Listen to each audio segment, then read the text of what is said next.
Welcome to अवति classes.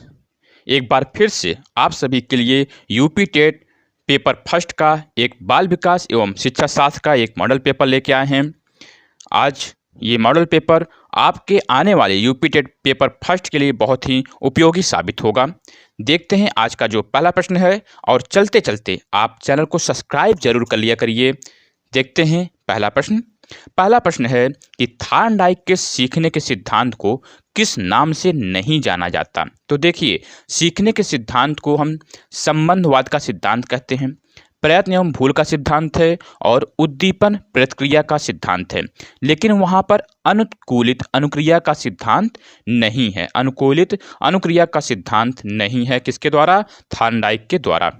प्रश्न अगला कहा जा रहा है कि बालकों की शिक्षा में रुचि के साथ साथ निम्नलिखित में से किसका स्थान महत्वपूर्ण माना जाता है? रुचि के साथ साथ कौन सा जरूरी माना जाता है बालकों की शिक्षा में? तो वो रुचि के साथ अभिवृत्ति होनी चाहिए। क्या होनी चाहिए? अभिवृत्ति होनी चाहिए रुचि के साथ साथ बालकों की शिक्षा में। याद रखना है आपको। पोर्टियस भुलैया परीक्षण, पोर्टियस भुलैया परीक्षण निम्न में से किस वृद्धि परीक्षण में गिना जाता है? तो उसी को हम कहते हैं वाचिक समूह बुद्धि परीक्षण। याद रखना है कि वाचिक समूह बुद्धि परीक्षण पोर्टियस भुलैया परीक्षण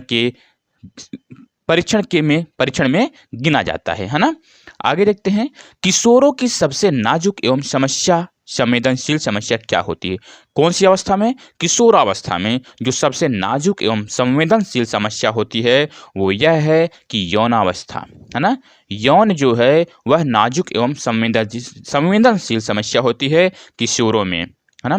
आगे है कि मानसिक रूप से स्वस्थ बालक की विशेषता होती है। मानसिक रूप से स्वस्थ बालक की विशेषता, इसके पहले वाले एक वीडियो में इसको बताया गया था कि जो मानसिक रूप से स्वस्थ बालक है उसकी विशेषता यह होती है कि उसमें क्या होता है? आत्मविश्वास होती है। क्या होती है? आत्मविश्वास होती है मानसिक रूप से स्वस्थ बालक में। प्रश्न अगला है, अनुबंधन होने के लिए घटनाओं का उपयुक्त क्रम होना चाहिए। अनुबंधन होने के लिए घटनाओं का उपयुक्त क्रम होना चाहिए। तो कैसा क्रम होना चाहिए? यहाँ पर ये आपको याद रखना है कि CS फिर CR फिर UR, CS फिर CR फिर UR, यह अनुबंधन होने के लिए घटनाओं का उपयुक्त क्रम होता है।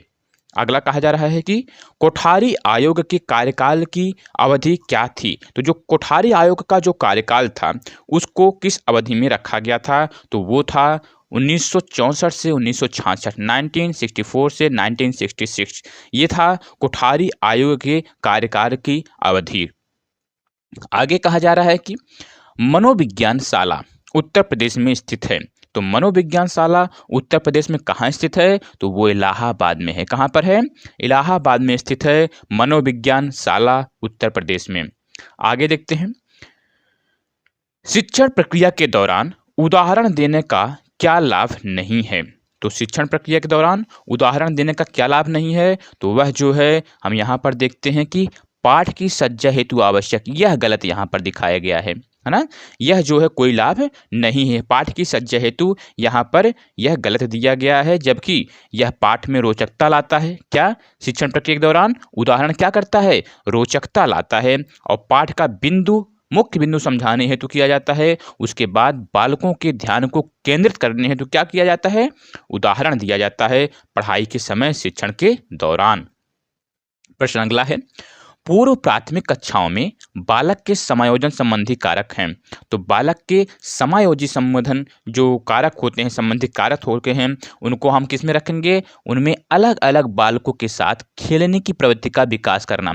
जो अलग अलग बालकों के साथ जब आप खेलने की प्रवृत्ति का विकास करेंगे तो ये जो है पूर्व प्राथमिक कक्षाओं का समायोजन होता है ना।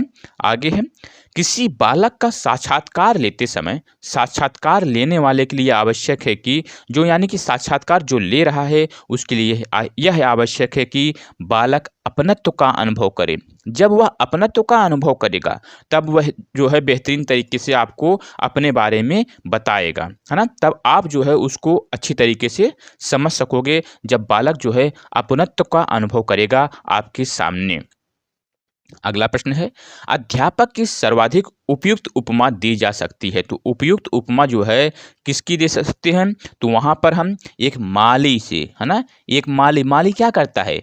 बगीचे में जितने भी पौधे होते हैं उनको सींचता है, उनको बड़ा करता है, उनको और विकसित करता है, उसका विकास करता है। तो उसी प्रकार से अध्यापक होता है जो अपने बगिया में जो बच्चे होते हैं उनका विकास करना, सर्वांगीण विकास करना जो है उनका क्या होता है? मुख्य कर्तव्य होता है। आगे देखते हैं। अगला प्रश्न है, निम्न में से क्या व्यवसाय परक का लक्ष्य है? प्रश्न 13वां है हमारा कि निम्न में से क्या व्यवसाय परक शिक्षा का लक्ष्य है? तो व्यवसाय परक शिक्षा का लक्ष्य होता है शिक्षा से व्यवसाय मिले। जो शिक्षा से व्यवसाय मिले वो व्यवसाय परक शिक्षा का लक्ष्य होता है। प्रश्न अगला कहा जा रहा है कि अनुभव तथा प्रशिक्षण द्वारा व्यवहार में परिवर्तन ही अधिगम है। अनुभव और प्रशिक्षण, तो ये किसके द्वारा कहा गया था? यही कहा गया था गेट्स महोदय का परिभाषा है कि अनुभव और प्रशिक्षण द्वारा व्यवहार में परिवर्तन क्या है? अधिगम है ना।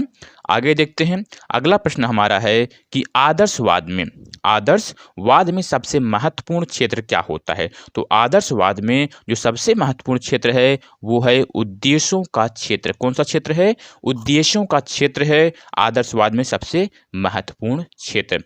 प्रश्न अगला देखते हैं। अगला कहा जा रहा है कि शिक्षण प्रक्रिया के दौरान प्रथम पड़ाव है। तो प्रथम पड़ाव शिक्षण प्रक्रिया के दौरान कौन सा होता है? वो है पहले से योजना बनाना। क्या है? पहले से योजना बनाना शिक्षण प्रक्रिया के दौरान प्रथम पड़ाव होता है। अगला प्रश्न कहा जा रहा है कि प्रश्न नंबर 17वां है, प्रतिभाशाली बालकों को शिक्षा व्यवस्था हेतु उपयुक्त विद्यालय। तो जो प्रतिभाशाली बालक होते हैं, है ना, जो प्रतिभाशाली बालक होते हैं उनको शिक्षा व्यवस्था हेतु जो उपयुक्त विद्यालय होता है वह कौन सा है? वहां पर आप लगाएंगे कि ज्ञान प्रबोधिनी। कौन सी?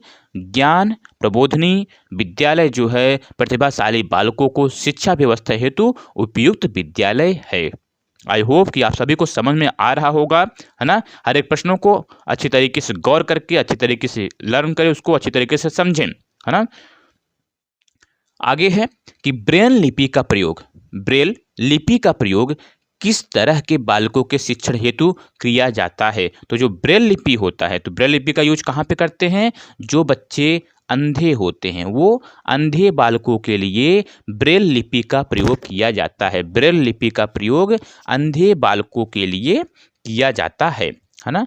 अगला प्रश्न देखते हैं कि एक बालक की बुद्धिलब्धि 120 है। कितनी है? 120 है। आपके अनुसार वह बालक क्या होगा? तो देखिए 119 तक तो 109 तक जो है तो सामान्य बालक होते हैं, है ना। उसके बाद जो है आते हैं प्रतिभाशाली बालकों में। किसमें? प्रतिभाशाली बालकों में, यानी कि ये 120 वाले किसमें आ जाएंगे? प्रतिभाशाली बालक के अंतर्गत आएंगे। अगला कहा जा रहा है कि 90 से कम बुद्धिलब्धि वाले बालक को आप क्या कहते हैं? तो जिनकी 90 से कम बुद्धिलब्धि होती है उन्हें आप कहते हैं मंद बालक या फिर मानसिक रूप से पिछड़े हुए बालक। मानसिक रूप से पिछड़े हुए बालक वो होते हैं जिनकी बुद्धिलब्धि कितनी होती है? 90 से कम होती है। आगे है कि निम्न में से क्या अधिगम की प्रक्रिया को प्रभावित करने वाला कारक है? तो अधिगम की प्रक्रिया को प्रभावित करने वाला कारक वो चाहे लिंग भेद हो या फिर स्वास्थ्य हो या फिर आयु एवं परिपक्वता हो, ये सभी क्या है? अधिगम को प्रभावित करने वाले कारक के अंतर्गत रखे जाते हैं। प्रश्न अगला है, जब कोई बालक संवेग से वशीभूत होता है तो उसमें निम्न में से किस शक्ति का अभाव पाया जाता है? तो कौन सी शक्ति का अभाव पाया जाता है? उनमें जो है विचार करने की शक्ति का अभाव पाया जाता है। जब वो संवेग से वशीभूत होता है तो उनमें विचार करने की शक्ति का अभाव पाया जाता है। प्रश्न अगला, वह अर्जित कारण जिसके परिणाम स्वरूप प्रेरणा की उत्पत्ति होती है। वह अर्जित कारक जिसके परिणाम स्वरूप प्रेरणा की उत्पत्ति होती है तो उसे आप कहते हैं रुचि, है ना। रुचि, जब आप किसी बालक को जो मोटिवेट करते हैं तो उसमें जो है उसके प्रति वह क्या करता है? उसके प्रति वो रुचि उत्पन्न करता है ना। तो उसमें क्या हो जाती है? रुचि उत्पन्न हो जाती है। आगे देखते हैं, जब एक बालक उत्तेजित दशा में होता है, किस दशा में? उत्तेजना की दशा में होता है, तो उसके व्यवहार में आने वाला परिवर्तन, तो वह जो है कैसा परिवर्तन है? वो आंतरिक और बाह्य दोनों परिवर्तन के अंतर्गत होगा। किसके अंतर्गत? आंतरिक परिवर्तन भी होगा और बाह्य परिवर्तन भी होगा, है ना।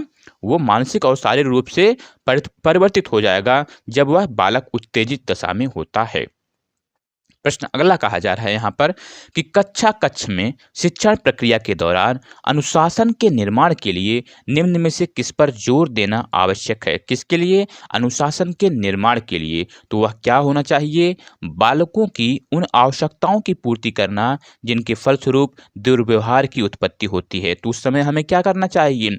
वह क्यों जो है ऐसा दुर्व्यवहार कर रहा है, उसके जो है उनकी समस्याओं को जानना और उनकी आवश्यकताओं को पूर्ति करना जिसके लिए वो दुर्व्यवहार उत्पन्न कर रहे हैं, है ना। आगे है कि मूल प्रवृत्ति का अभिप्रेरणा से संबंधित सिद्धांत निम्न में से किसने प्रतिपादित किया था? तो जब मूल प्रवृत्ति आए, है ना, जब मूल प्रवृत्ति आए तो मूल और मैकडूगल ये मिल रहे हैं कि नहीं मिल रहे हैं?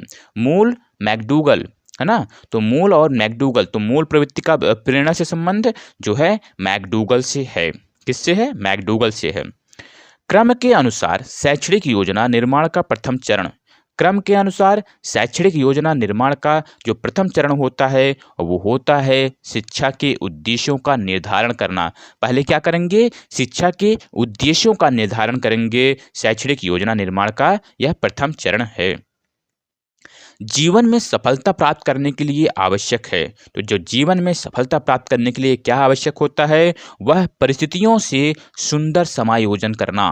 परिस्थितियां जो भी आपकी कंडीशंस हैं, है ना, उसमें जो है सुंदर समायोजन करना, उसमें आप घुल मिल जाना, तो यह जीवन में सफलता प्राप्त करने के लिए सबसे ज़्यादा आवश्यक माना जाता है कि आप कितने भी कठिन परिस्थितियों में हों, उनके साथ अगर समायोजन कर लेते हैं तो आप सफलता की राह पर आगे बढ़ने लगते हैं, है ना। तो संघर्षों से लड़ना सीखें, तो वह जो है सुंदर समायोजन करना सीखें, तो वही जो है जीवन में सफलता प्राप्त करने का एक कुंजी है। आगे देखते हैं कि भाषा के विषय में निम्न में से क्या अभिव्यक्ति सत्य है? तो वह सत्य क्या है? वह ये है कि विचार विनिमय का माध्यम है।